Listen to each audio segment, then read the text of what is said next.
देख रहे हैं तुलजापुरनामा न्यूज।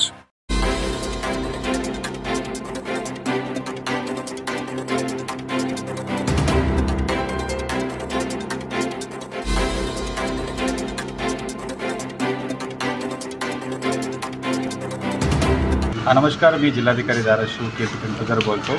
आज इथे तुळजापूर तालुक्यामध्ये धाराशिव जिल्ह्यामध्ये वडगाव या गावामध्ये सर्व गाववाल्यांची समन्वयाने तीस तुळजापूर आणि कोऑलिशन फाउंडेशन यांच्या सर्वांच्या समन्वयाने जे पाणलोट विकास कार्यक्रम इथे गावामध्ये राबवले गेलेले आहे ते पाणी करायसाठी मी आलो होतो। आणि इथे गावाला येण्यापूर्वी आम्ही वडगाव गावाचे जे शिवार आहे ते सगळे आपण पाणी केला। वन विभागामध्ये आपण आता जे काम गावांनी म्हणून केलेली आहे त्याचं पाहणी केले आणि इथे गावांशी समर्थन आपण साधले। शेतकऱ्याला त्याचा का फायदा नेमका त्या संस्थेचा? याच्यामध्ये पाणलोट विकास कार्यक्रम याच्यामध्ये तुम्हाला सगळ्यांना माहिती आहे की पाणी अडवा पाणी जिरवा। आपल्याला आपला